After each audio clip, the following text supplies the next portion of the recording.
اکثر لوگ سمجھتے ہیں کہ معذور افراد کے لیے سہولتیں احسان ہے، حالانکہ حقیقت یہ ہے کہ یہ قانون ہے، حق ہے، اور ان سے انکار ایک جرم ہے۔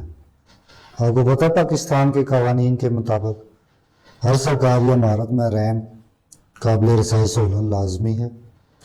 سرکاری اداروں میں کم از کم 2% نوکریاں معذور افراد کے لیے مختص ہیں۔ غیر قانونی ڈسکریمنیشن، کسی بھی شخص کے ساتھ معذوری کی بنیاد پر امتیاز کرنا جرم ہے، اور خصوصی افراد کے لیے تعلیم، امدادی آلات حکومت کی ذمہ داری ہے۔ اب وقت آ گیا کہ ہم احسان نہیں، حق مانگیں۔ نیچے کمنٹ میں لکھیں آپ کے شہر میں کس قانون پہ سب سے کم عمل درآمد ہو رہا ہے۔ ہم ڈسیبل لوگ خود جڑیں گے، بولیں گے، تبھی ہمیں حقوق ملیں گے۔ Thank you.